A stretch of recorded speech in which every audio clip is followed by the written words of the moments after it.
Hola, hola, bienvenidos, bienvenidas a una entrega más de su programa Foro 506. Definitivamente era imposible tener a don Iván Barrantes Ruiz y abarcar toda la temática que nos lleva a cuestionarnos cuál puede ser el desenlace en las próximas elecciones y además ver el camino también de la estrategia correcta a seguir en las diferentes casas de campaña. Don Iván Barrantes Ruiz, buenas noches, ¿cómo se encuentra?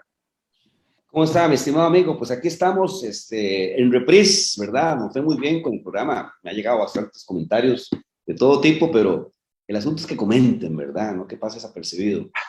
Y Sí, pues lo pactamos para hacer aquí la segunda parte, y pues aquí estamos a la orden para hablar de los temas pues que se quieran tocar y tener una hora y un poquito más ahí bastante entretenida. sí, yo te comento que hemos logrado alcanzar casi 50,000 personas con esta primera entrega, pero el programa se vuelve muy orgánico porque la ventaja, digamos, a diferencia de un programa puntual de un día, eso es un tema que nos alcanza hasta el día de las elecciones. Claro. Entonces, realmente despierta el interés y la cantidad de veces que se ha compartido, mi estimado Iván Barrantes, es extraordinaria. Me encanta la forma en que esto despierta el interés del costarricense y yo creo, don Iván, que la capacidad de análisis que vos tenés de alguna manera también permite a la persona decantarse, o sea, finalmente quitar los nublados, ¿verdad? Y poder, de una forma bastante más acertada, digamos, acercarse a cuál podría ser su candidato de campaña, ¿verdad?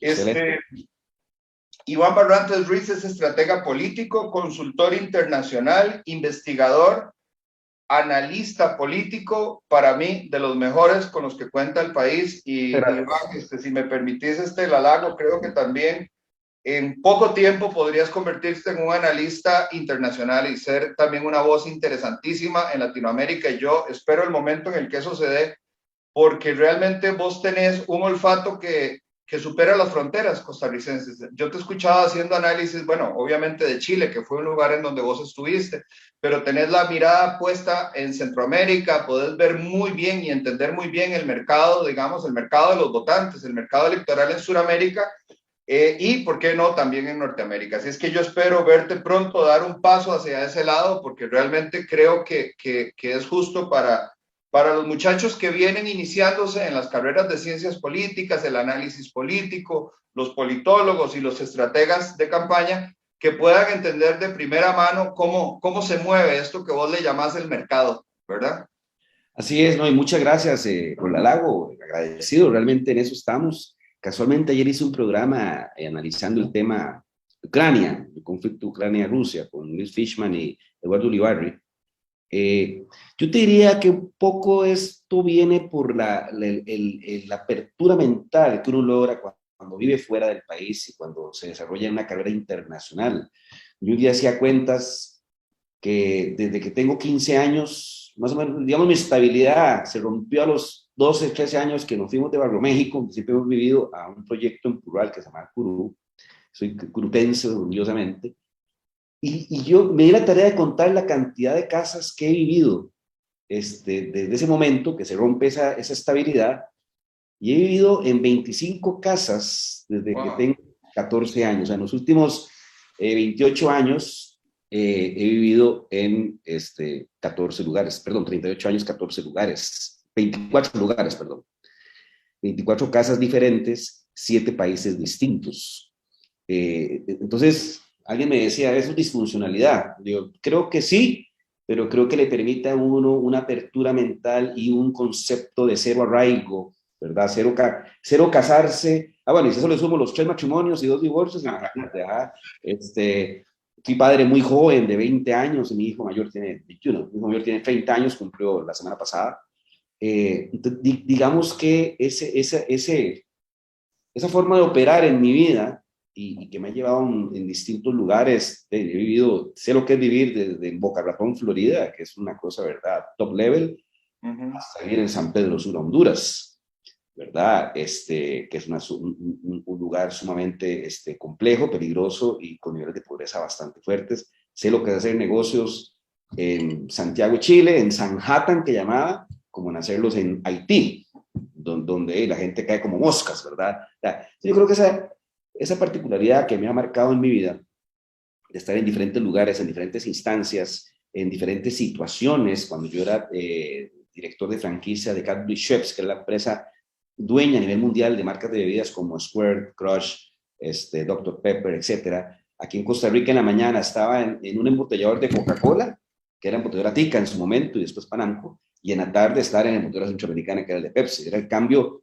de cassette y el profesionalismo, lo que escuchabas en la mañana, no se hablaba nada en la tarde y viceversa. Yo creo que todo ese engranaje mental se me construyó a partir de esa experiencia de vida, de lo que es hacer carrera internacional, ser un expatriado con un costo alto. O sea, alguien que tenga sentidos de arraigo muy fuertes, dudo mucho que pueda soportar esos trajines de andar pasándose de casa, pasándose de país, viviendo en un hotel mientras llega el homenaje, estar viviendo en un país, pero prácticamente vivís en un avión. Yo sé lo que era de Santiago de Chile, irme a México en la noche para amanecer una reunión en la mañana, y en la noche volví a agarrar el vuelo México a Santiago para amanecer en la madrugada siguiente yendo a mi casa. O sea, en menos de 24 horas, un periplo de 18 horas de viaje en total. O sea, esas cosas te van abriendo la cabeza, y yo sí tengo que aceptar que a mí lo que me terminó de abrir la cabeza fue cuando a los 27 años, un gran mentor para mí, como les doné, me da la oportunidad de hacer carrera internacional en Cadbury Schweppes, y yo empiezo a hacerme cargo de la operación de Panamá. Y yo a esas edades, con costos se había viajado, entonces empiezo a conocer lo que es un avión, lo que es una tarjeta American Express, lo que es la vida de un hotel, y empiezo a sentarme a negociar con gente que no solo era dueño de un embotellador, sino era dueño de un país. Entonces esas cosas te van de, más que la universidad y el estudio, es esa experiencia de vida aunado o sumado con un permanente estudio. Yo le digo a la gente que cuando uno se digna a llamarse asesor o consultor, tiene que hacerlo con mucha responsabilidad, porque uno está asesorando, aconsejando, guiando, definiendo la ruta, pues, de un cliente, en este caso, o alguien que deposita la confianza en tu consejo. Entonces, lo mínimo que uno puede hacer es que ese consejo esté respaldado por cosas tangibles, por cosas sólidas, y eso implica estudio. Claro. Implica mucho estudio, a esto hay que dedicarle tiempo, a esto hay que dedicarle horas, a esto hay que dedicarle actualización permanente, si no, no puede ser consultor ni asesor de nadie. Entonces, un poco redondeando lo que dijiste, yo trato de llevar todo ese bagaje a las cosas que hago, y digamos que mi diferenciación viene porque yo entiendo la política como el asunto del poder. Claro. El asunto del poder, que es el asunto que se respira y se mueve en una compañía o en compañías grandes, que algunas compañías pueden ser más grandes que un país. Yo siempre digo, la última fusión cervecera, cuando se fusionaron InBev y Ambev, Ambev y los belgas, es una empresa de 150,000 millones de dólares, es casi 3 veces el PIB de este país. Claro.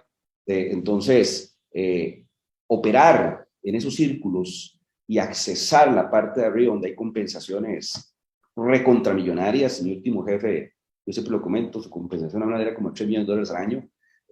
Cuando se quiere accesar a eso, hay un montón de gente compitiendo para accesar a eso, usted su instinto depredador, su instinto de política maquiavélica, lo desarrolla al máximo. Por eso yo no critico y un poco para aterrizar, yo no critico a Rodrigo Chávez. Rodrigo Chávez simplemente es un tipo que ese chip lo construyó porque tuvo que hacerlo para construir una carrera en un ambiente muy competitivo como lo que es el Banco Mundial, ¿verdad? Entonces no es que sea un soberbio, como le dice la gente, que sea un hijo de tal, simplemente es un tipo con un instinto competitivo y con una estructura mental muy diferente a la que puede manejar el promedio de la gente, o la gente que entiende la política como algo casi que un concurso de buenos hábitos y costumbres, lo cual no es, porque esto es una competencia, no es un club de amigos. Entonces, sí creo que ese esfuerzo sistemático que han querido construir, o que han hecho para querer construir lo que yo llamo el anti-Chávez, porque hay un antifiguerismo que pesa entre 50 y 60%, y el anti-Chávez no llega ni al 30%. Entonces la idea es cómo lo macheo, ¿verdad? Cómo los pongo en igualdad de condiciones, y este esfuerzo sistemático de posicionarlo con todas estas ideas de que es un retrógrada, que es un soberbio, que es un peligro para la democracia, etcétera, lo que hacen es hacerlo más fuerte. Lo que hacen es hacerlo más fuerte, porque yo en un terreno de juego donde el hombre ha jugado toda su vida y es experto, ¿verdad? Claro.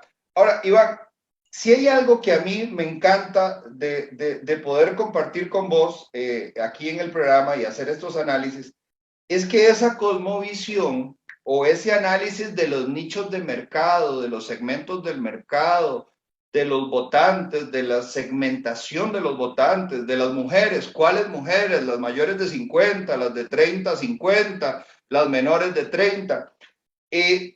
Nos permite, digamos, hacer un análisis o visualizar de la mano tuya, digamos, puntos de vista que nos muestran el comportamiento en cada trinchera. Yo creo que al menos aquí en Costa Rica, ya vos me da la impresión que has asesorado al menos a 3 partidos políticos diferentes, me parece, y vos tenés una lectura que a mí me encanta porque los programas no se pueden limitar a hablarle al votante de cierto segmento.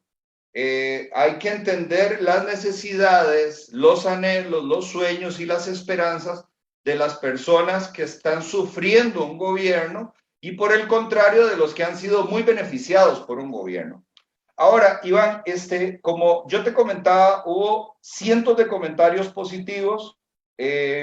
Este análisis que hicimos en el programa anterior, yo creo que se convierte en un análisis divergente, pero al mismo tiempo también muy comprensivo, digamos, de todas las reacciones que hay.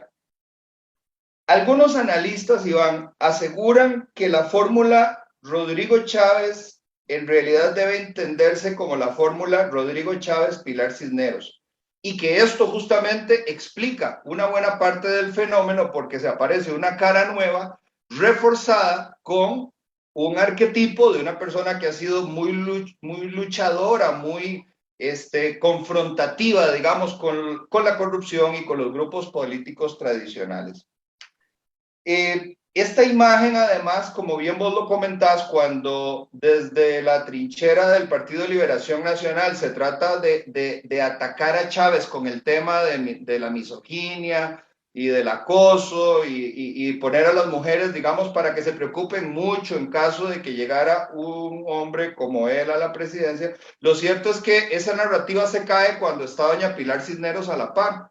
Entonces, la pregunta aquí específica es, ¿será que en este momento esa diferencia de apoyo que tiene Figueres por debajo de don Rodrigo Chávez se deba a que no ha logrado aglutinar una figura tan fuerte que no lo deje verse tan solitario? Creo que ha tratado de alguna manera de poner a su esposa, la señora Cintia Berrocal, pero como que no alcanza. Estratégicamente, ¿vos crees que todavía está a tiempo de integrar una figura? ¿No sería creíble? ¿Sería creíble? ¿Sería correcto? Porque en el programa anterior vimos que los cuadros que asoma Liberación, en lugar de sumarle, más bien le restan en algunos segmentos. Entonces, ¿cómo ves el fenómeno Chávez con la figura de doña Pilar? Y por el otro lado, ¿tendrá tiempo aún Figueres de compensar con otra figura que le refuerce su imagen? Sí, a ver, vamos por partes. Yo no estoy tan convencido que el pilar fundamental del tema de Rodrigo Chávez sea doña Pilar. Okay. Creo que si bien es cierto, la estrategia fue clara desde el inicio. Rodrigo Chávez, un tipo desconocido, un tecnócrata, en aquel momento estaba en el discurso tecnócrata, ¿verdad? Del demasiado elevado a mi gusto, y pues que Pilar, una figura conocida que acompañó a mucha gente durante muchos días vía la pantalla del televisor del hogar, cuando la televisión era la televisión, ¿verdad? Sin duda alguna, es un recurso que le abre un montón de puertas que le hubiera tomado mucho más tiempo a este desconocido que habla en este idioma tan elevado, ¿verdad? Como lo era Rodrigo Chávez.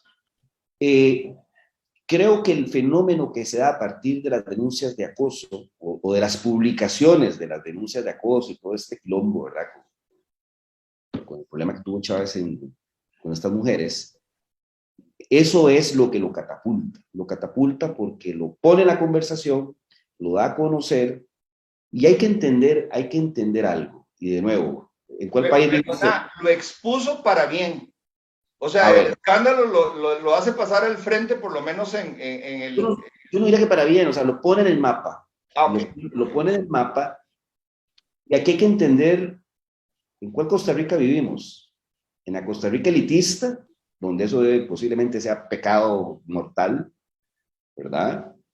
Que es la Costa Rica burbuja, que llamo yo, o la Costa Rica de verdad, que es la de las grandes barriadas, la ruralidad, donde esas cosas pues pareciera que están como normalizadas.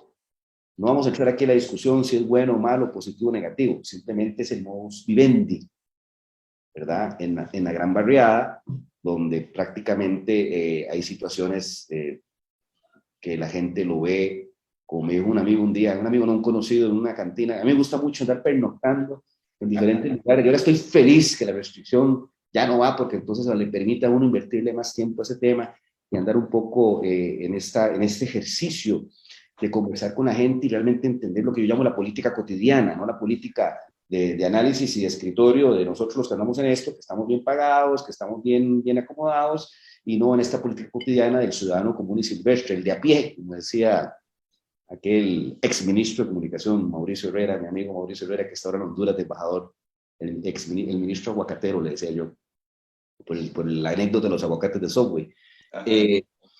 Cuando uno entiende la dinámica y el modus operandi de la gente de a pie, como decía Mauricio, usted empieza a entender que las conversaciones en ese mundo real, que es donde está la construcción de la masa crítica de los votos, son muy distintas y con prioridades muy diferentes a las conversaciones más elitistas del mundo que peligrosamente a los que estamos en esto nos secuestra y a veces empezamos a vivir en una nube que está muy lejos del cable a tierra, ¿verdad?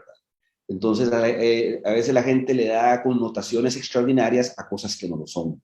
Entonces, pongo un ejemplo, todo mundo en la burbuja, en mi burbuja, firmó casi que Rodrigo Chávez después del debate de Canal 7 estaba muerto, estaba liquidado. Y no fue así. Esa misma burbuja firmó y liquidó a don Oscar Arias en su momento y hoy por hoy sigue siendo el político mejor valorado de este país, a pesar de todo el ataque y todo lo que le hicieron en su momento. Entonces yo creo que el análisis debe ser otro. El análisis no es si es malo o bueno lo que hicieron lo que hizo Chávez, es por qué la gente lo interpreta de una manera tal en la cual lo normaliza, lo minimiza y la vida continúa y va liderando. Inclusive en mujeres, cuando usted abre, yo tengo acceso a muchos números, Chávez le gana en mujeres a José María Figueres, a pesar de. En hombres le da una paliza, pero horrible, ¿verdad? Pero en mujeres está más cerrado, pero sigue estando arriba, a pesar de. Entonces, lejos de andar haciendo berrinche, quejándose y haciendo campañitas ahí, de parémoslo y toda esta cuestión de juguete, campañitas de juguete le llamo yo, porque con eso no se derrota a nadie. ¿Por qué no entienden el fenómeno? O sea, porque solo entendiendo la naturaleza del fenómeno es como usted puede solucionarlo o puede atacarlo. Si usted no entiende la naturaleza del fenómeno, usted está especulando totalmente. Yo creo que hace falta un ejercicio, un análisis más crítico y menos apasionado, ni menos fanatismo, ¿verdad?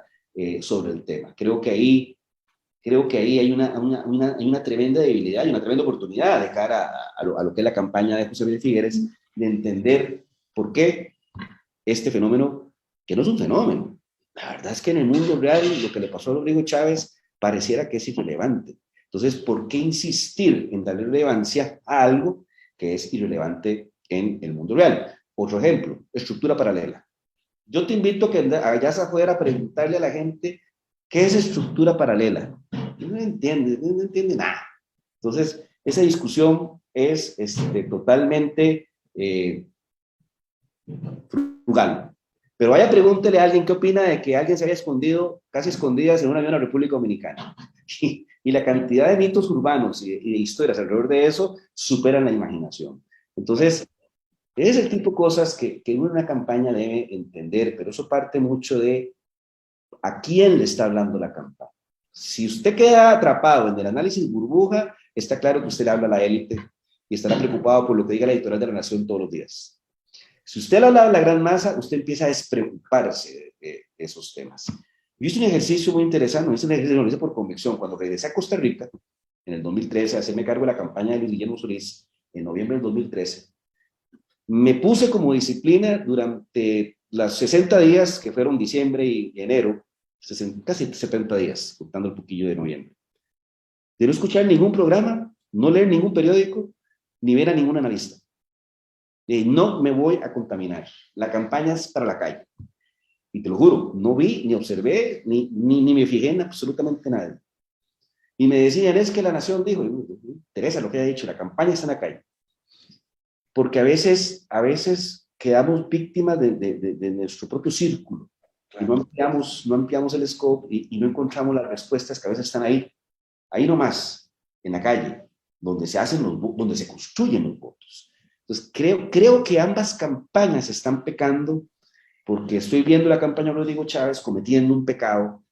Lo hablamos la vez pasada, si yo fuera el estratega Rodrigo Chávez, tendría esta campaña con todo el acelerador para capitalizar ese momentum y esa energía que las fuerzas subterráneas durante los últimos 30 años han ido construyendo y lo han visto como un depositario a él, un mensajero justo para el mensaje que la gente quiere mandar. Si es el mensajero equivocado, no lo sabemos, eso lo sabremos hasta entre 4 años.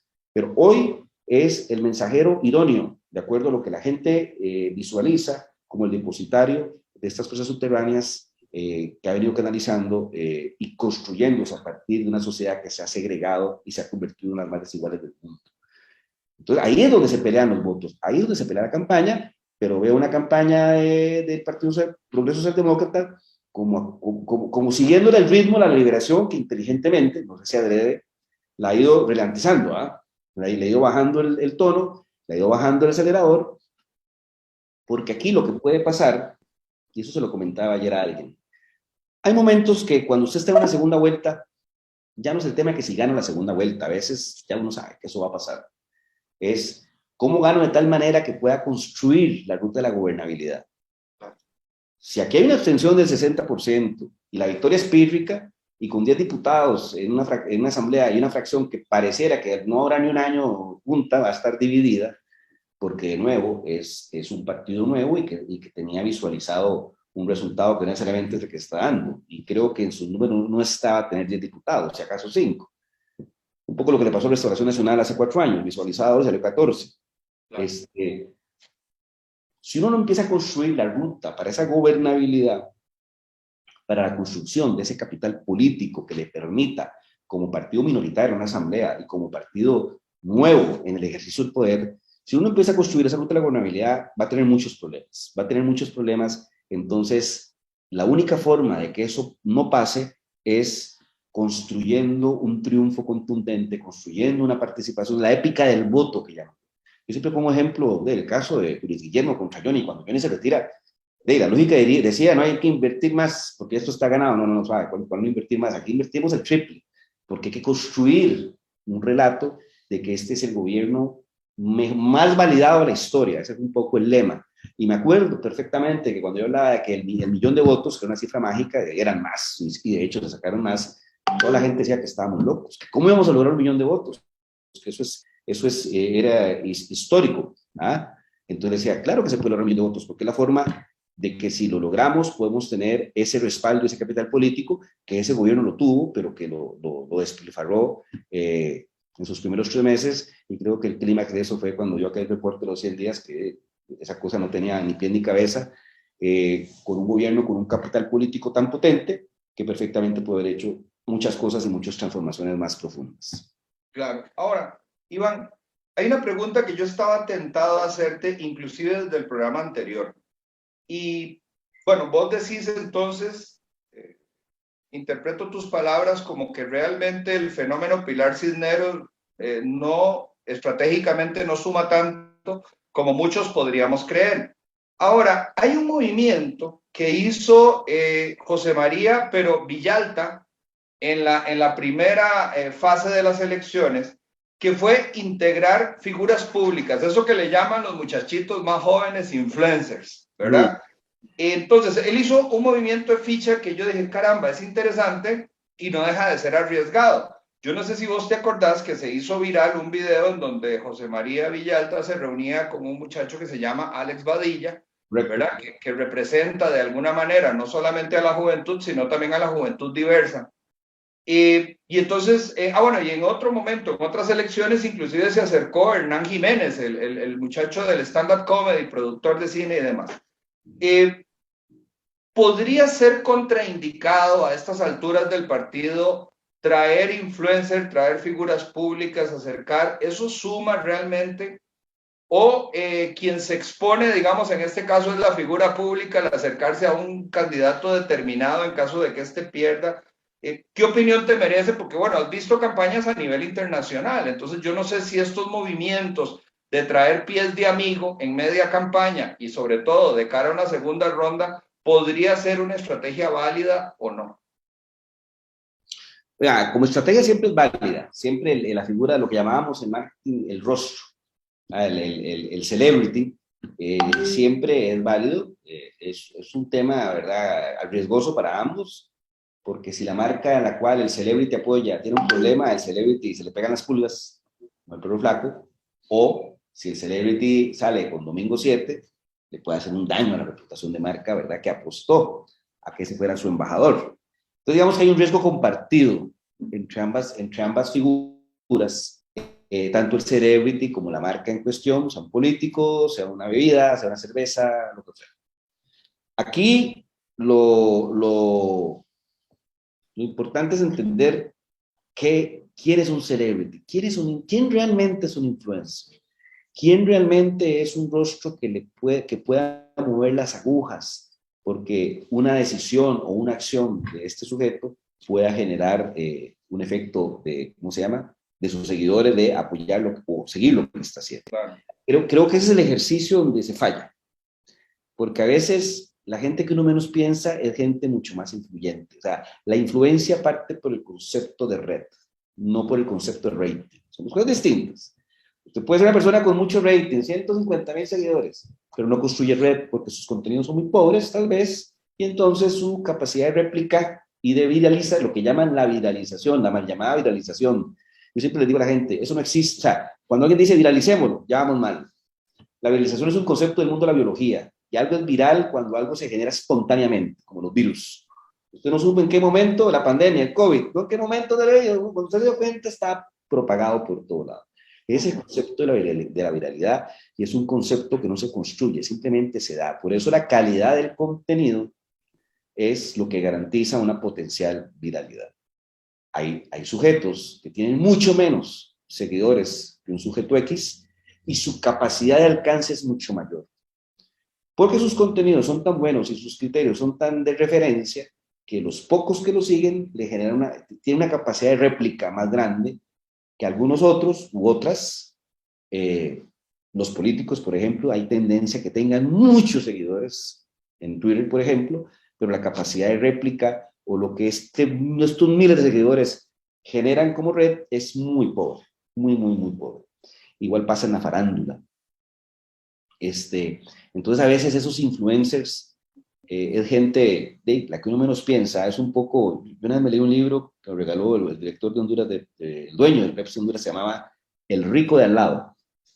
El rico de al lado te explica quién es la gente que verdaderamente es rica en Estados Unidos. Y entonces hace una diferenciación muy grande entre lo que es ostentar y tener estatus y lo que es realmente tener dinero que está asociado al patrimonio. Y entonces ahí el libro te explica que por lo general la gente que uno piensa que, ¿cómo se llama? La gente que uno piensa que es millonaria, no lo es, porque lo que hace es tener estatus a partir de una, ¿cómo se llama? Un momento, de un despilfarro o de un excesivo gasto, más allá de que construye un patrimonio. Entonces, el ejemplo que por lo general son gente que se dedica a hacer gasfitter, a ser reparadores de cosas, y que va construyendo un capital que es mucho más potente y que genera una riqueza real versus el artista de rock, el deportista que usted lo ve con un chofer, con limusina, etcétera, etcétera, etcétera, pero realmente no está construyendo una riqueza. En esto los influencers, hay mucho de eso, ¿verdad? Las marcas son muy dadas a irse en la finta de creer que porque tiene miles de seguidores, es un tipo que puede generar ese efecto multiplicador que se anda buscando con el endorsement le llamamos en psico, de que cuando ese fulano apoya a, ¿cómo se llama?, esta marca. Ejemplos de rostros o de celebrities muy exitosos: David Beckham.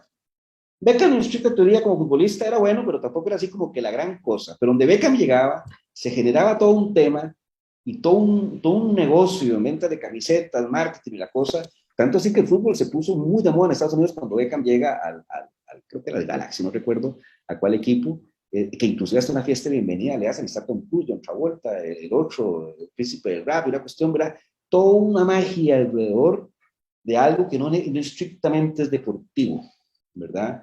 Dependiendo del modelo de negocio del equipo de fútbol, eso realmente es mucho más potente que alguien mucho mejor técnicamente, como lo puede ser Keylor Navas. Por eso Keylor nunca logró acomodarse en el Real Madrid, porque el Real Madrid es un modelo de negocio que está muy fundamentado o por lo menos estaba, ahora no tanto, en el concepto del rockstar. Si usted ve los perfiles, ¿verdad? Cristiano Ronaldo, Benzema, Beckham, aquel otro Figo, o sea, son carajos, ¿verdad? Que tienen toda una obra, todo un tema alrededor, más allá del fútbol.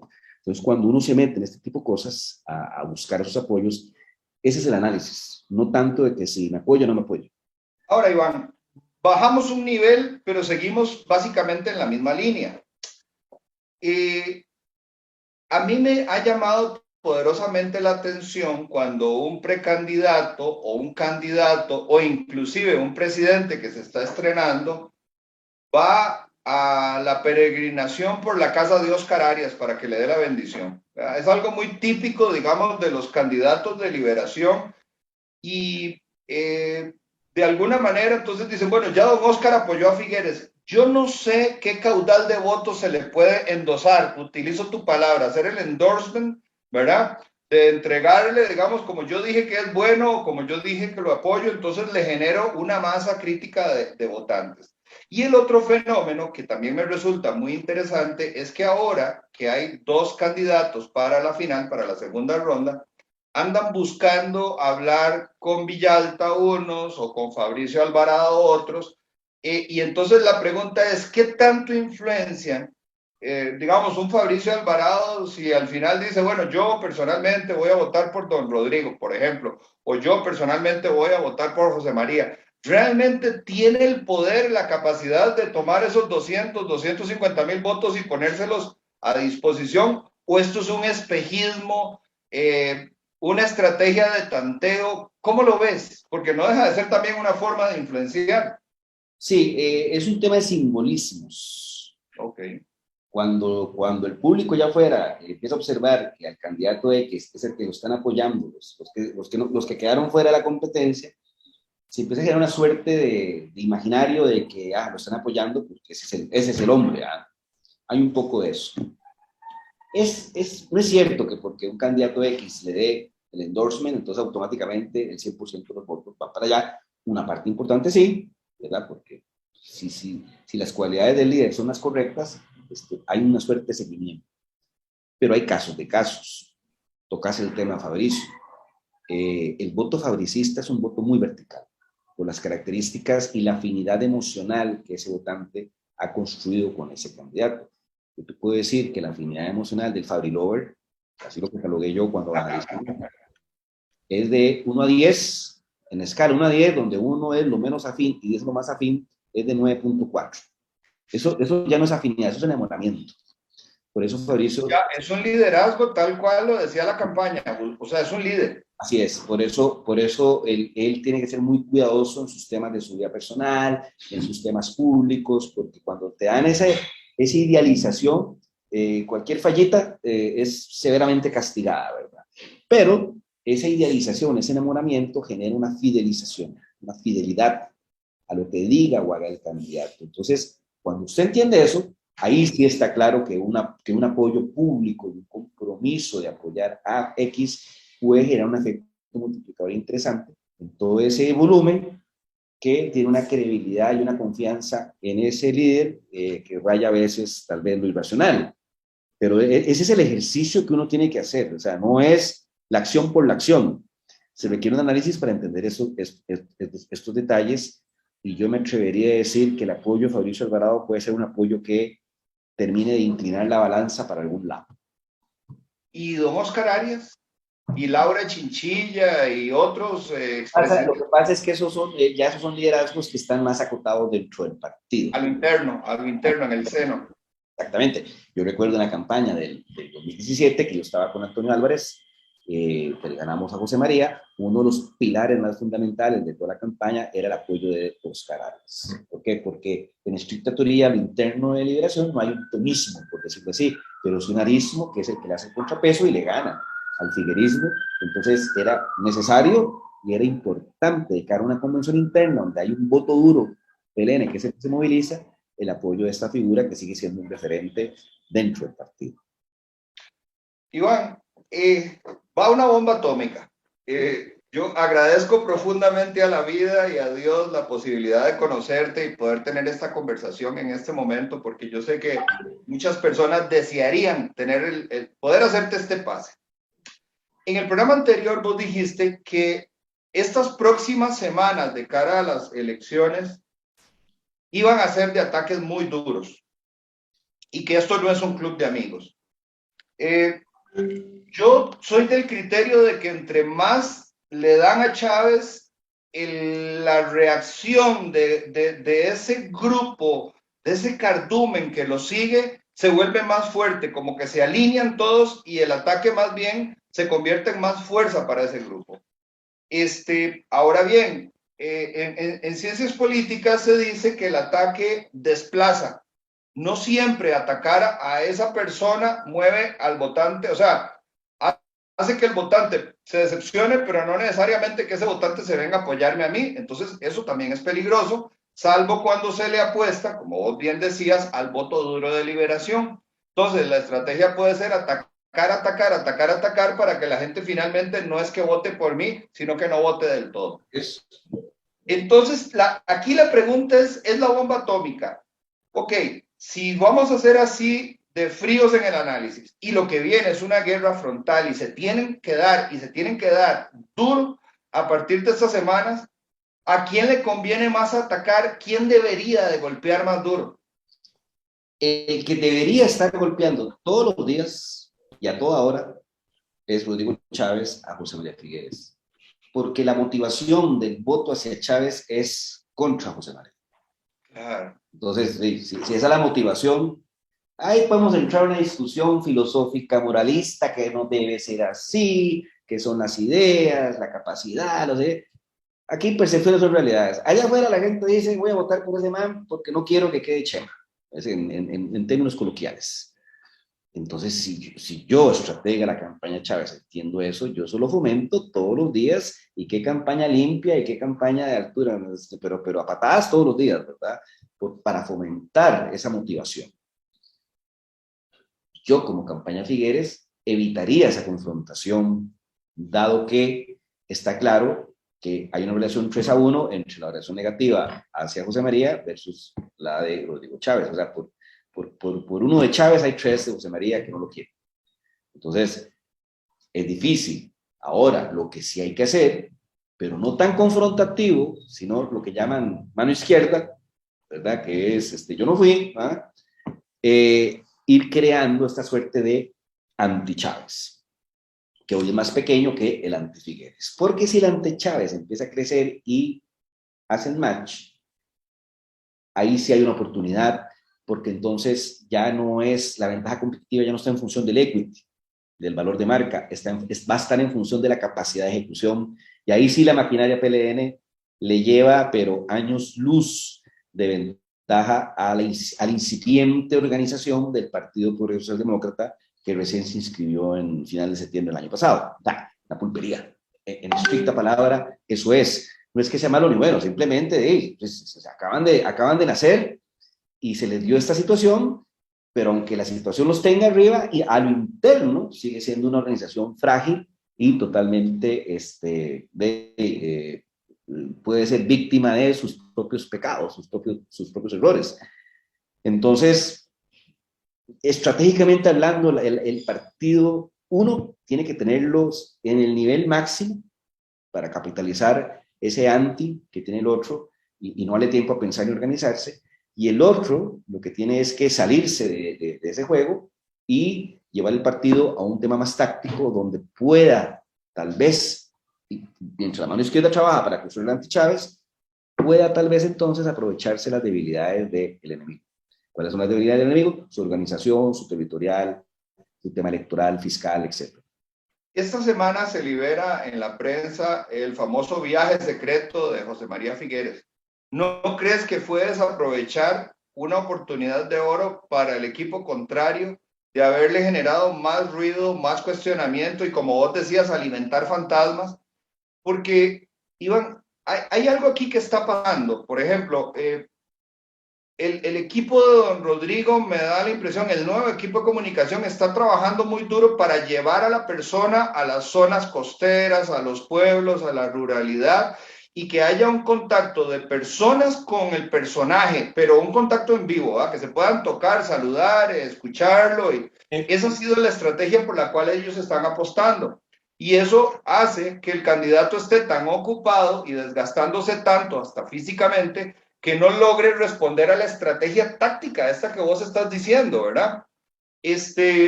¿Cómo, cómo visualizas, digamos, hasta qué punto este partido ya debería de ir haciendo una buena mezcla para repartir y dosificar al candidato? Porque el candidato no está participando en programas como estos, por ejemplo, de análisis, porque tiene la agenda llena, y es lógico, es imposible sacar espacio.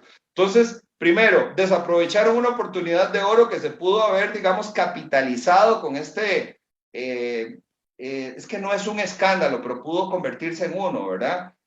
También de parte de la Casa Liberacionista es un error claro, porque hay un dicho que dice: no haz cosas buenas que parezcan malas, ¿verdad? Y tampoco haz cosas malas que parezcan malas. Es decir, el mensaje, como vos decís, deja una nebulosa, ¿verdad? Y a los que estaban medios indecisos los vuelve.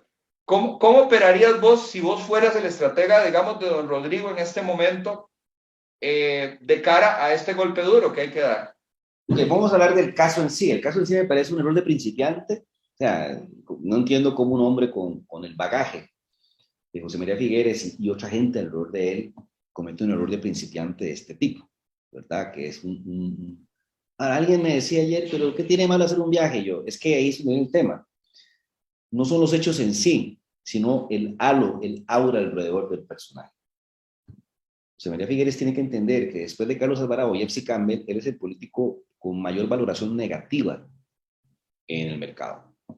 Cuando usted tiene esa valoración negativa, las cosas que pueden parecer absurdas, que pueden parecer simples, no lo son tanto, porque alrededor suyo siempre va a haber un halo de desconfianza, de poca credibilidad, de poca transparencia. Entonces, no es lo mismo que lo haga el sujeto A, donde lo mínimo se le puede potenciar 10, a lo que lo haga el sujeto B, que eso mínimo se queda como mínimo. Yo siempre pongo un ejemplo que es un poco radical. Si a mi papá le llegan a decir hoy que estoy en la cárcel porque choqué por unas copas, por unos tragos de más, no se va a sorprender. Bueno, otra vez, y van una torta más, muchacho. Si le pasa a mi hermano, colapsa. Porque mi hermano no tiene esa obra, no tiene esa connotación, su estilo de vida y la forma en que es percibido es diferente a como yo soy percibido. Yo siempre pongo un ejemplo, un político que es totalmente resiliente como Otto Guevara. A Otto le pasa algo y es una raya más para el tigre. Mi amigo Otto es resiliente, se reinventa, resucita de los muertos, ahí está. Algo le sale a Otón Solís y es un desmadre porque Otón su techo lo construyó muy bajo. Por lo tanto, las expectativas que hay sobre él son diferentes. Entonces, lo mínimo se convierte en máximo y en lo otro, el máximo se convierte en algo totalmente cajonero. Yo creo que si José María Figueres y su comando no entienden y aceptan con humildad y autocrítica, que esa es la realidad, da lo mismo si es justo, injusto, bueno, esa es la realidad que se construyó a nivel de percepción y que por lo tanto él, si bien es cierto, la gente lo considera como el más capaz y con más experiencia, que eso es, la gente así lo percibe, también lo percibe como el menos creíble y el menos confiable. Entonces, esa dicotomía, ¿verdad? Esa lucha entre esos dos elementos, uno más racional y el otro más irracional, es lo que lo complica siempre. Y ese viaje es un ejemplo. O sea, la verdad es que viajar a Dominicana no tiene nada de extraño. Si te invitaron, vas a una reunión, una cosa. Pero ya cuando lo haces en ese secretismo, ese personaje, empiezan todas las leyendas urbanas a construirse, y que iba por plata, y que venía con una maleta de dólares, y que era para contratar a JJ Rendón. O sea, aquí han empezado a surgir las historias más variadas a partir de un hecho que, viéndolo objetivamente, no es nada de su mundo. Pero lo hizo un personaje que el hecho mínimo da para construir todas estas historias. ¿Qué hubiera hecho yo como campeón Rodrigo Chávez? Deliberado, estaría hoy, pero pues, si se han salido de esa historia, deberían existir 100, ¿verdad? Todas inventadas, todas construidas, aprovechando ese efecto. Así como hay candidatos teflón, como era Luis Guillermo Solís, que nada se le pegaba, por más malo que hiciera, hay candidatos de que cualquier cosita y es como, ¿verdad? Se le pega todo, como el perro flaco, todas las pulgas se le pegan. Que es un poco el caso que le pasa a José María Figueres.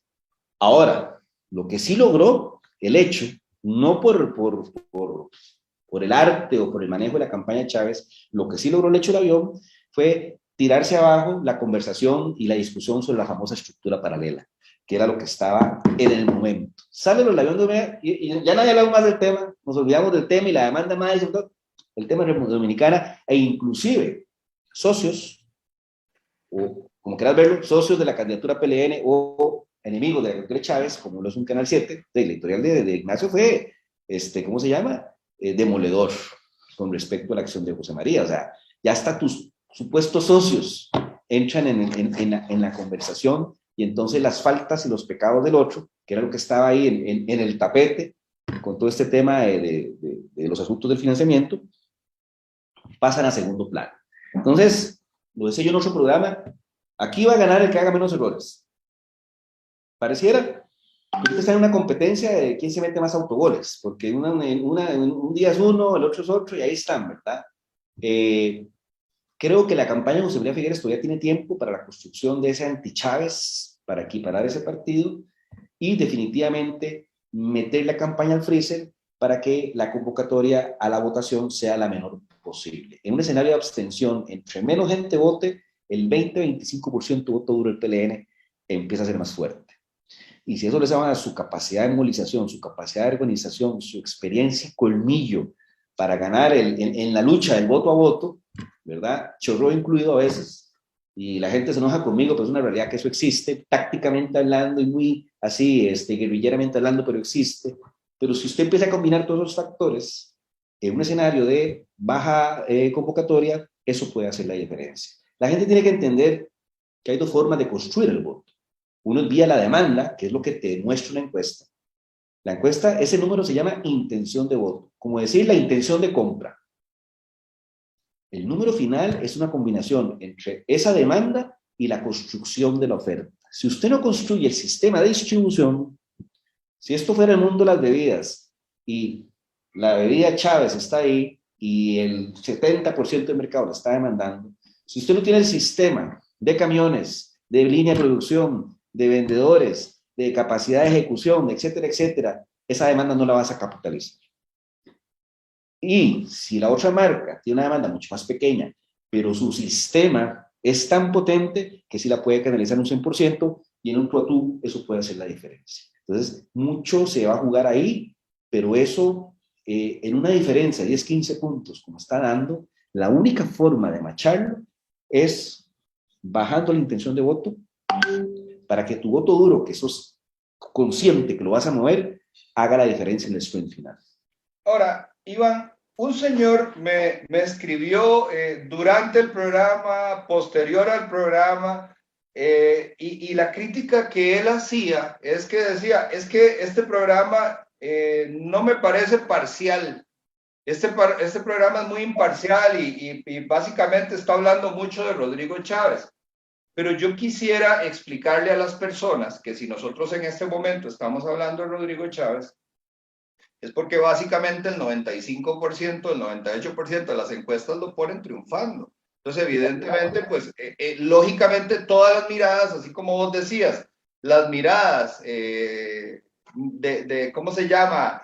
Que se colocan sobre José María Figueres con respecto al viaje, también las miradas de los votantes están observando en este momento al que va ganando. Ahora, aunque yo de fútbol no sé mucho y no me gusta mucho el fútbol, lo cierto es que no es lo mismo, digamos, tener un partido en el cual tenés, decime, no sé, un equipo en mundial muy bueno, en donde tenés a Brasil 5-1 con respecto a otro en el minuto 10, pero el otro equipo es muy bueno, y otra realidad es tener a Brasil ganando 5-1 faltando 10 minutos para que acabe el partido, ¿verdad? Sí. Y entonces ciertamente las encuestas ponen en este momento yo estoy claro y vos has sido absolutamente gráfico al indicar que la intención de voto no es la compra. Es decir, no son votantes, pero es gente que pareciera estar... Exactamente. Entonces, es difícil en este momento que nosotros aquí digamos, bueno, es que son iguales, es que están igual, es que realmente las diferencias son mínimas. Creo que aquí estamos enfocándonos en estrategia. ¿Cómo podría una casa de campaña ganar el juego al final aunque vaya perdiendo? ¿Y cómo podría perder el que va ganando si no hace la tarea que corresponde? ¿Verdad? Yo quisiera hacerte otra pregunta porque mucha gente, digamos, se le ha metido un temor, ¿verdad? Obviamente las campañas también se tratan de meter miedo, ¿verdad? El miedo moviliza. Pero uno de los temores que la gente ha tenido es que Rodrigo Chávez sea un caballo de Troya del Partido de Acción Ciudadana. Es decir, que sea el Partido de Acción Ciudadana con un nuevo traje que se trasladó a otro partido en medio de esta idea colectiva de que el PAC es súper estratégico y es muy fino en el cálculo. Justamente un grupo de amigos hablábamos con una persona muy cercana al Partido de Acción Ciudadana, a la presidencia, y entonces yo le preguntaba, ¿usted cree que Rodrigo Chávez sea un caballo de Troya del PAC? Y me dijo, no, creo lo contrario. Creo que si algo va a disfrutar Rodrigo Chávez es que sea Carlos Alvarado el que le ponga la banda presidencial, porque ahí se acaba la vendetta. Sí, yo no sé de dónde sale esa creencia de que Rodrigo Chávez es un caballo Troya del PAC. Realmente no sé el fundamento de esa afirmación, de dónde viene. Creo que nace de un esfuerzo de la mano izquierda de la otra campaña de querer posicionarlo así para que se le peguen las pulgas de no Exacto, porque ahora nadie quiere tener sarna, nadie quiere ser del PAC, nunca fui del PAC, y ¿verdad? que me parece una movida bien, porque si a alguien se le pueden pegar las pulgas, porque ha cogobernado con este gobierno, es el Partido Acción Nacional, en ese conceptico de la oposición responsable, ¿verdad? Que más bien pareció alfombra que oposición responsable. Total. Entonces yo creo que es una cuestión infundada. Yo conozco personalmente a Rodrigo Chávez y he intercambiado mucho con él y lo menos que tiene es un perfil PAC. Así que yo no sé ese mito urbano de dónde nace, eso es Iván, totalmente... perdona, y para los que no se recuerdan, vos estuviste de alguna manera dentro del PAC. Sí, O sea, eso iba a decir, vos o sea, fuiste el asesor de comunicación post elecciones, ¿verdad? O sea, fuiste parte del exactamente, gobierno PAC. yo siendo estratega de la campaña, Luis Guillermo, por ahí de marzo, me pide que se me pueda unir al proyecto, porque necesita, ¿verdad?, su gente de confianza. Yo me he convertido en parte del petit comité, que básicamente lo conformábamos Melvin Jiménez, Mariano Figueres, Víctor Morales Zapata y yo. Entonces, yo le digo a la doña, hay que venirse para acá de nuevo, y de Chile, ellos llegaron en julio del 2014, recuerdo, yo ya estaba instalado en Casa Presidencial en la dirección de inteligencia, hasta eso era el morbo, el Rasputín instalado en la DIS. Ajá. Este, y a pesar de todo eso, yo siempre he dicho que yo nunca fui, soy ni seré PAC. La gente tiene que entender que el hecho de que uno haya trabajado, es como que usted diga que Justin Campos es herediano, no, Justin Campos es apricista, pero de que es apricista no lo invalida a entrenar a Heredia, o a entrenar eventualmente a Cartago, o a quien sea, o sea, uno es un profesional y el que uno trabaje con alguien no lo viste de esos colores. Igual, Rodrigo Chávez, aunque haya sido ministro de Hacienda durante 6 meses, no recuerdo, de esta administración, automáticamente no lo convierte en un militante de ese partido. Entonces, esos implícitos en el análisis hay que tener mucho cuidado. O sea, a los que están viendo, yo sí les puedo garantizar que eso es un mito urbano, que es un caballo Troya del Partido Acción Ciudadana, nada más falso que eso. Me parece que es un candidato totalmente independiente, totalmente ajeno o asociado a los poderes fácticos que han venido gobernando este país. Ok, hay otro tema interesante, Iván, y este tema a mí me gusta hablarlo, o sea, dicho de otra forma, no podría tener a nadie mejor para hacerle la pregunta que a vos. Y es que la gente habla de los troll center, el troll center del PAC, el troll center del otro, el troll. Hace unos días envío un saludo afectuoso a Ana Kate, que tuvimos nos compartimos algunos mensajes y Ana me decía, Luis, estoy harta del troll center de Rodrigo Chávez, que es el mismo del PAC que se pasó, porque uno no puede decir nada, inmediatamente te ofenden, te callan, te caen encima. Yo, sinceramente, la intolerancia la veo en ambos bandos, pero Sí. la lectura que yo tengo es que no es un troll center, sino son grupos orgánicos de fanáticos que están, digamos, en unas tesituras de esta es la verdad, yo soy el dueño de la verdad. Y la pregunta, Iván, es, ¿existe el troll center? O sea, usted los conoció, usted vio a los trollcitos en ese call center atacando, defendiendo, infiltrando, A ver, implantando datos. existen, le llamamos granjas, usted las va cultivando. Ah, ok. ¿Sí? En la campaña, yo te puedo decir que habían granjas de Pakistán, granjas de México, granjas de Salvador, o sea, cada candidato tenía. Aquí hay gente que ha hecho clavos de plata con eso, o sea, venden estrategia digital y la estrategia digital no es más ni menos que manejar estos temas, la mal llamada mano izquierda, ¿verdad? Y que entonces, como esto es un negocio de egos, la gente tiene que entender que la política y la campaña política es un negocio de egos. Después es el bien público y el país, es ego, ante todo. El ego está asociado al poder. Quienes quieren tener una relación especial con el poder y luchan por él, en el fondo tienen un tema de ego. Y eso no es ni malo ni bueno. El ego puede ser un motor muy fuerte para muchas cosas. Yo tengo un ego del tamaño de esta cuestión y por eso estoy metido en esto. Y no me da vergüenza y ni me voy a poner ahí a que hay que ser humilde. Yo no creo en esas varas, papá. Eso es para otros, para mí no. Como es un negocio de egos y hay mucha hipersensibilidad a veces, y a veces los políticos parecen más un rockstar que un político. Entonces, Dios guarda hablar mal de él, y aquel relajo, y aquel drama, que tuvo una intervención, y entonces hay comentarios negativos por todo lado de esas granjas del otro equipo, ¿verdad? Que hay una combinación de fanaticada real y granja artificial, ¿verdad? Entonces, cuando usted se da cuenta, y a veces uno por salud mental, de no entrar en esa discusión todos los días, que es que me atacan, lo que dicen que es bien redes, bla, bla, bla, bla, usted empieza a construir un enfrentamiento virtual que es ficticio, Wow. porque son las granjas de aquel contra las granjas tuyas, o sea, los ficticios de aquel contra los ficticios tuyos, y ahí la realidad se perdió, y ahí es donde usted puede perder una campaña, porque entonces usted empieza a vivir un mundo totalmente, un mundo meta, totalmente, o sea, el concepto de metaverso, ahí tiene su máxima expresión, que son todos sujetos falsos peleándose entre sí, hablando mal o viendo un candidato, porque como eso es un negocio de egos, el ego de un candidato, y ojalá se meta el ego de los cercanos, la familia, la doña, nada, ahí sí ya se nos complicó todo, ¿verdad? Entonces empieza a justificarse que exista esa realidad ficticia, es una Iván, realidad ficticia. perdón, es que lo que estás diciendo nadie lo ha hablado nunca. O sea, esto es conocer qué hay detrás del telón. Claro, no, no, Y este efecto, perdón, es que vea, me entusiasma muchísimo escucharlo. Y realmente cuando está ese pleito, la gente también entra en la tentación de meterse y al final suma más. mira, hay toda una teoría, la cual nadie ha probado, porque uno de las grandes rarezas del mundo de la red social y digital es que se dicen muchas cosas, pero nadie ha probado absolutamente nada. Y mientras no pruebe nada, hay un montón de gente haciendo clavos de plata, vendiendo cosas que a veces ni existen.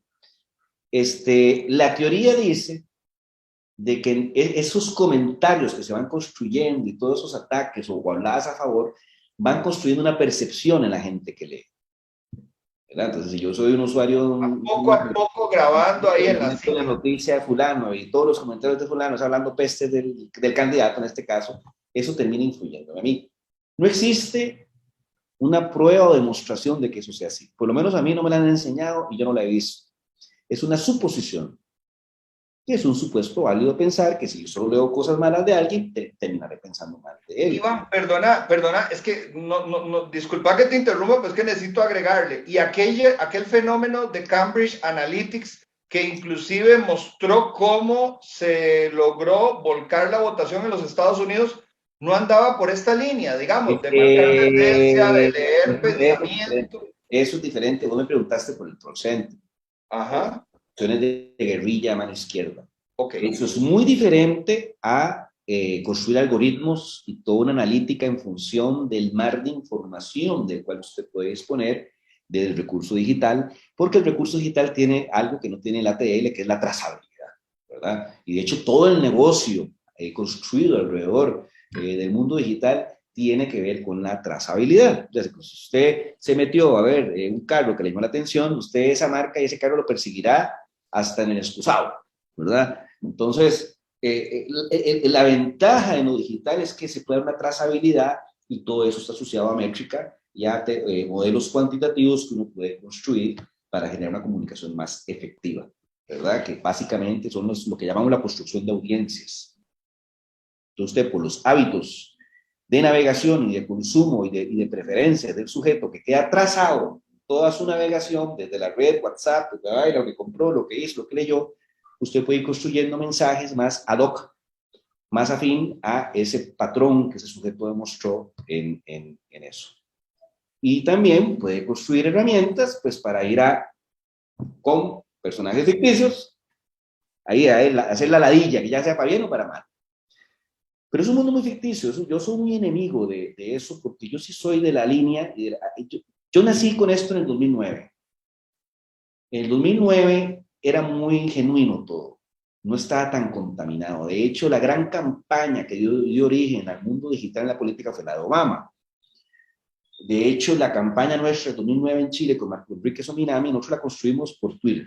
Imagínate, 2009, por Twitter, y aplicamos mucha inteligencia. Había una herramienta que se llamaba Radian 6, que era para hacer el monitoreo, que eso era ciencia atómica en aquella época, claro. Y era hacer el barrido de toda la conversación web para determinar el candidato, los temas diarios que de lo que tenía que hablar y lo que no tenía que hablar. Ya desde esa época yo empecé a ver que esto no podía terminar bien, porque ese candidato, que tiene un ego más grande que el mío, no soportaba que le hablaran mal de él o lo atacaran en un mundo digital donde él había apostado la estrategia junto con nosotros. Y entonces casi que me obligaba a tener en aquel tiempo era tener como 8 o 10 fulanos contestando, de reales, ¿verdad? Pero contestando y metiéndose, peleándose para que no se viera tan feo. Cosa a lo cual yo siempre me rehusé, porque yo he sido la creencia que la mona, aunque se vista de seda, mona se queda. Si su contenido es de calidad, si su propuesta es de calidad, si sus relatos de calidad, no hay troll center que le pueda ganar. Porque eso genera un orgánico que es mucho más potente que cualquier ficción que se pueda construir de estos recursos. Ahora, si usted no es un buen candidato, su relato es malo, su propuesta es malo, y la magia no existe, ¿verdad? Las leyes de la física no se rompen. Y si usted quiere autoengañarse por medio de estos recursos y botar la harina, porque sacan clavos de plata, o sea, yo he visto gente que cobra unas cosas que no puede ser, porque está muy de moda. Son modas y son cosas que terminan siendo commodity. Ve lo que te estoy hablando yo, en aquel tiempo monitoreo con mi amigo Valenzuela, que ojalá vea este video, yo sé que lo va a ver, el Tatica Valenzuela, le digo Tatica, y en Chile decimos a los muy viejitos. Saludos a mi amigo Valenzuela, que yo sé que va a ver eso. Sociólogo de una calidad, ¿verdad? Genial. Nosotros hicimos esa campaña Luis Guillermo de lo digital desde Chile, mucho fundamental, análisis de contenido para determinar lo que se decía y lo que no se decía y hacia dónde se enfocaba el mensaje.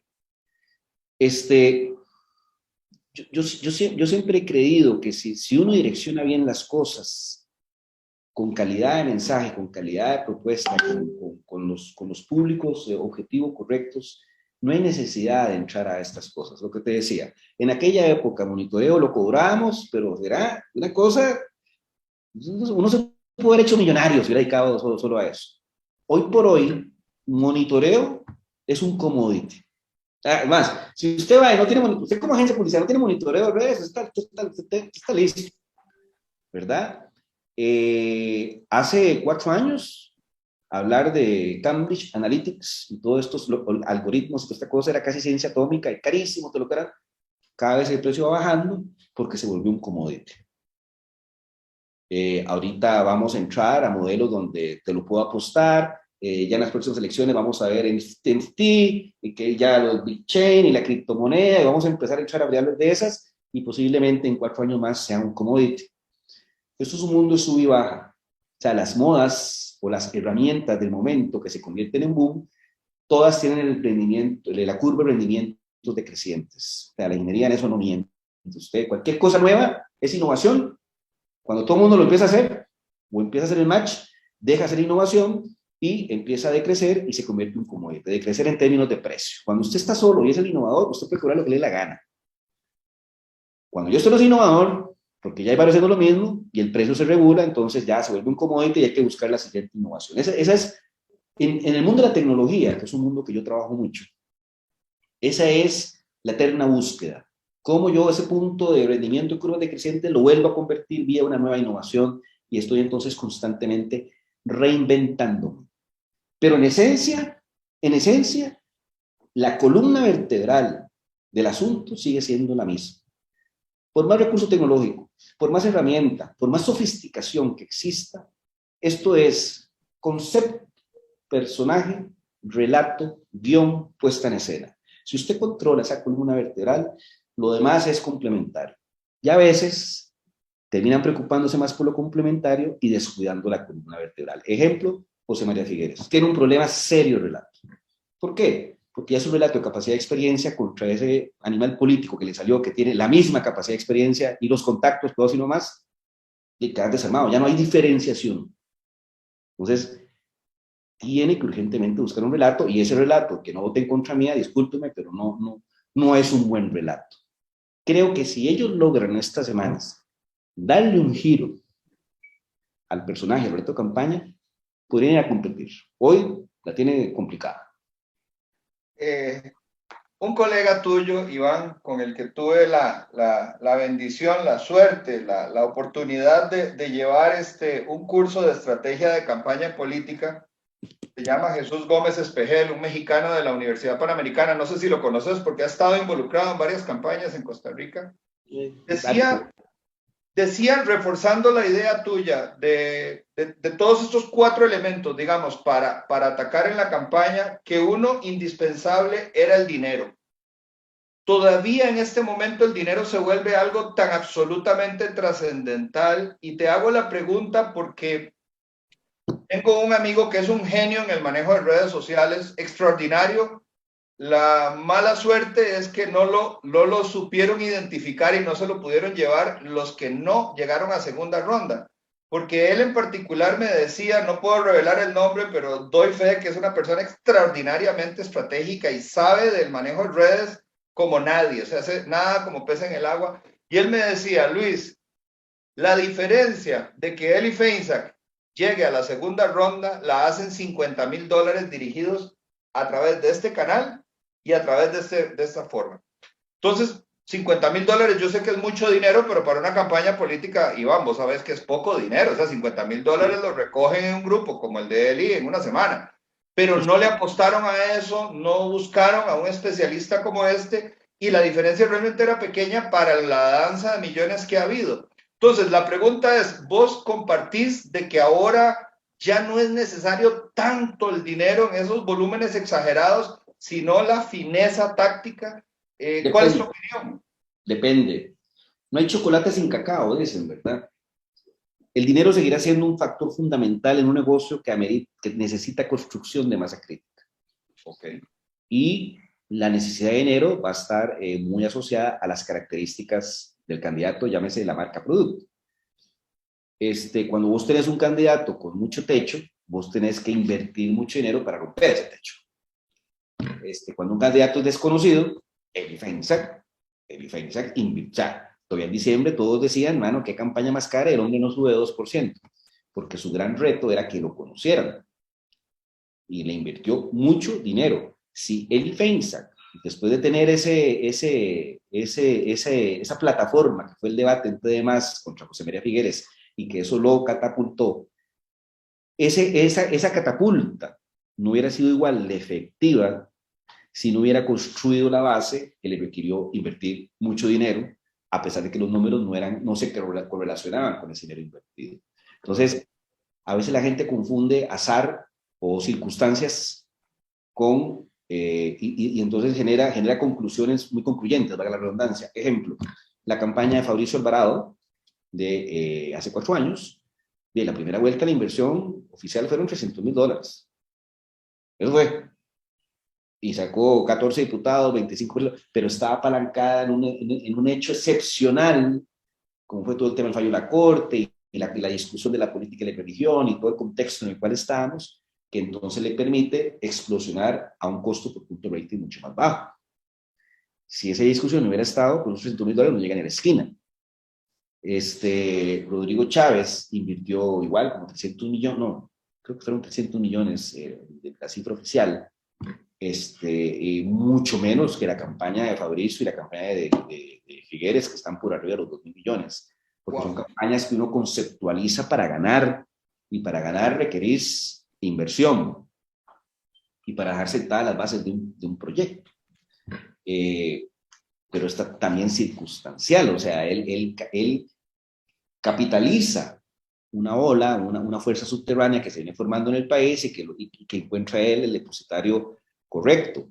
Pero si él no hubiera cambiado su chip de tecnócrata al chip de macho alfa, en el cual se convirtió a raíz, irónicamente, de los ataques o de las denuncias de las que fue víctima, o no voy a decir la palabra víctima, pueden decir que estoy de acuerdo con él, no voy a meterme en problemas, pero...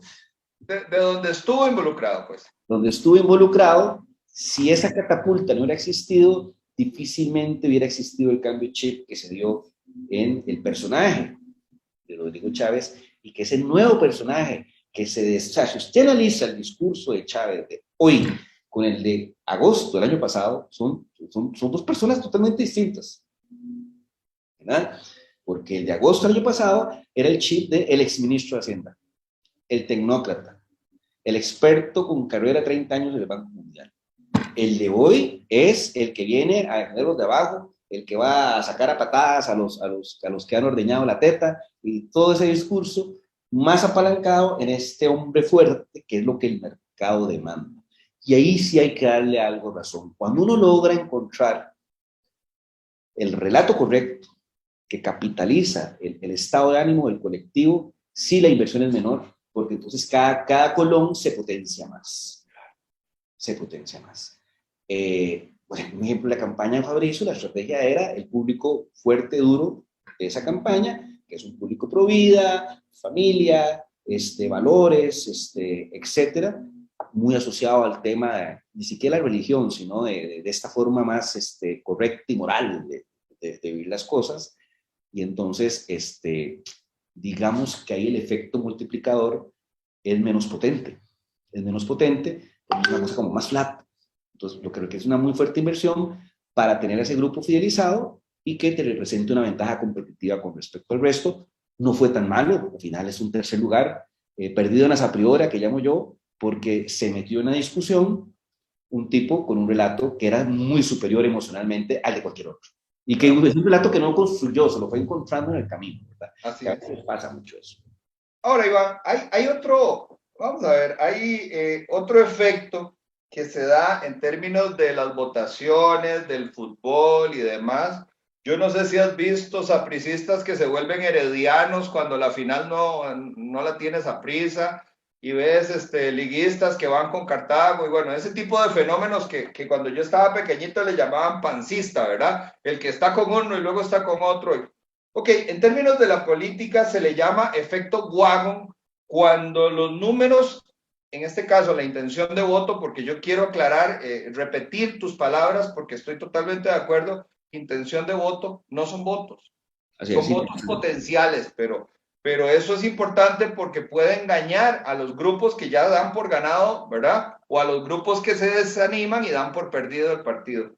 Pero bueno, este efecto wagon que hace ese arrastre al final, porque finalmente la gente se siente que gana algo cuando gana, digamos, cuando su voto vale algo.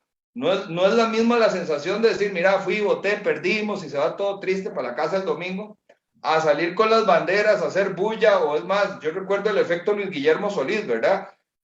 Creo que un par de días antes de las elecciones, hasta el que no iba con el PAC sacó la bandera porque quería ser parte de esa entusiasmo, esa vibra, esa cuestión que también lo genera la selección nacional, inclusive gente que no es tan fanática del fútbol.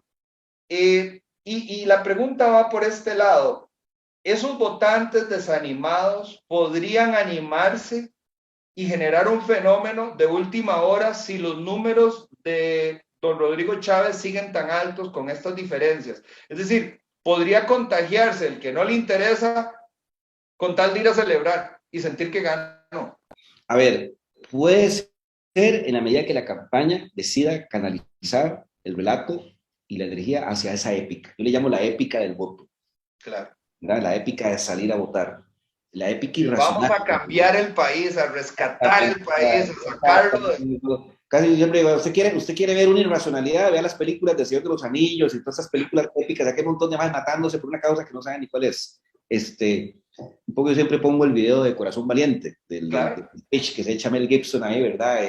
Y todos más van para el matadero enfrentándose y creyendo en una causa que a veces ni la entienden, pero la irracionalidad y las emociones y la épica, esa es la palabra correcta, se toma la gente. Pero yo no veo la campaña de Rodrigo construyendo esa épica. ¿Entendés? Entonces, ahí es donde yo voy con mis reservas de que realmente lo tenga cocinado. Si no hay épica, si no se traduce eso que estás diciendo, la razón de ir a votar de un montón de gente no existe. Y entonces ahí podemos estar en presencia de una abstención muy fuerte que le puede jugar una mala pasada, porque en una abstención fuerte, mucha gente que hoy declara que se va a votar y que votaría por fulano, no lo va a terminar haciendo. Caramba. Vamos a ver, Iván. Hay otro tema que tocaste tangencialmente y yo quisiera de tu análisis, porque vos decías, últimamente los partidos políticos se equivocan y en lugar de buscar un estratega político, buscan un publicista para que venda un producto que es un intangible y que técnicamente implica retos, pensamiento, estudio, inversión. Las encuestas, o sea, una encuesta tomada en un mercado o una muestra tomada, digamos, en la población equivocada, te da un resultado igualmente equivocado y eso también te puede hacer que cometas errores porque no tenés los datos correctos. Últimamente he visto comerciales de televisión y bueno, ahora también a través de redes sociales se replican y la lectura que yo hago es que cada vez que el Partido Progreso de don Rodrigo saca un comunicado, la contraparte reacciona. O sea, yo no he visto propuestas, sino que casi es como una reacción. Por ejemplo, anticipándose al día de la celebración del Día Internacional de la Mujer, don Rodrigo sacó un mensaje que a mí me pareció muy fuerte porque decía, necesitamos que la mitad del equipo esté en la cancha. 5.5 ciudadanos de este país son mujeres, 5.5 ciudadanos de este país son hombres. Y eso rompe el tema de la igualdad y lo eleva, digamos, a la equidad. Es donde el equipo, somos iguales, hombres, mujeres a la cancha, vamos a sacar el partido.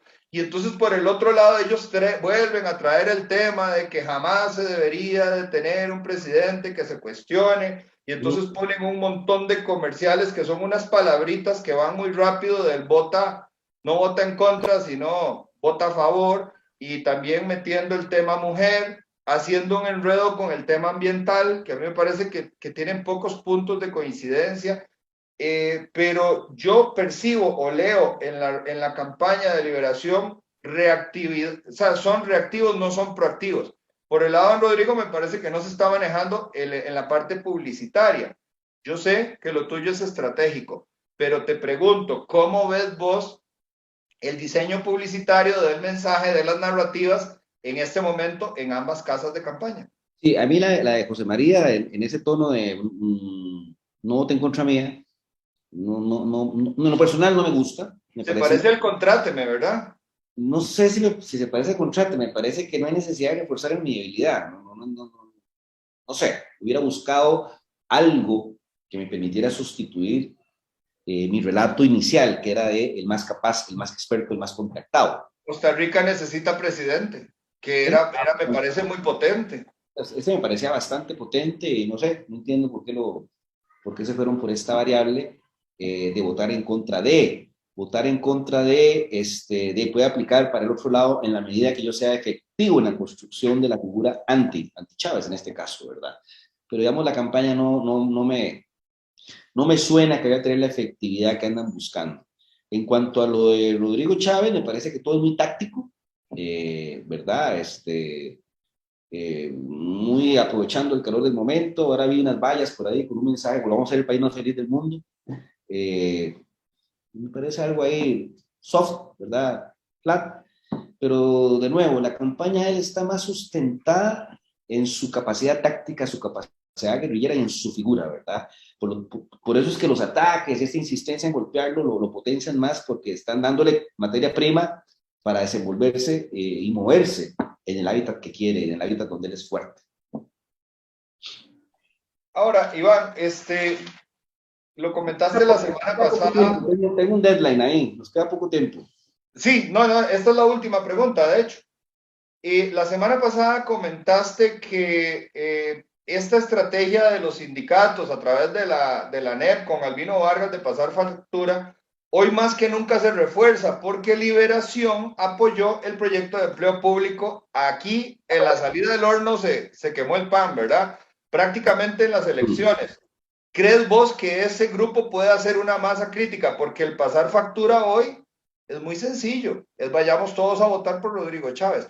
Entonces yo no sé si este gremio es tan fuerte, y te lo digo porque vos jugaste en esas aguas, vos te trajiste a los grupos sindicales con don Guillermo. Y tengo una relación excelente con don Albino, a quien le profeso bastante respeto y admiración, a pesar de que la gente hable cosas de él, pero me parece un tipo con un sentido estratégico muy superior al de muchos aquí en este país.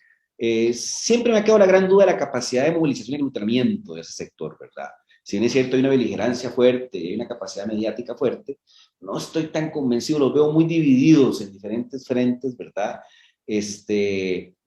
Tampoco estoy muy convencido que hay un convencimiento dentro de toda esa masa crítica de que Chávez no es parte de ese establishment al cual hay que pasarle factura. Tampoco he visto la campaña de Chávez como trabajando en esa línea.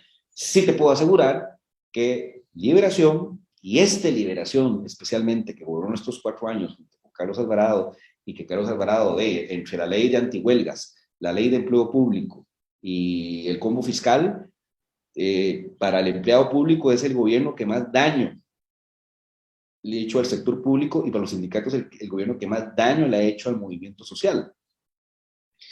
Lo cual alguna gente dirá que eso es bueno. Yo no voy a decir que sea bueno ni malo, simplemente el PAC era un socio. Hasta firmaron en un momento dado, ¿verdad?, de la historia con estos grupos, y Carlos Alvarado, manejado por grupos de facto, con intereses económicos muy disímiles con estos grupos, pues simplemente les zafó la tabla, les dio la vuelta y no los recibió nunca más. Entonces, ahí hay un cobro de factura, ese es el cobro de factura, y el PLN, su bancada liderada por Carlos Ricardo Benavides, con su oposición responsable, es parte de esa factura que hay que cobrar, porque fue el gran socio, porque un gobierno con 10 diputados no logra esas cosas. Bueno, pues nada, Iván, agradezco muchísimo el tiempo. Creo que la gente estará de acuerdo conmigo que esto es uno de los mejores programas que hemos hecho de análisis de estrategia política. Desmitificaste el Troll Center, es decir, sí existe, ¿verdad? Sí existe el Troll Center, no es una leyenda urbana.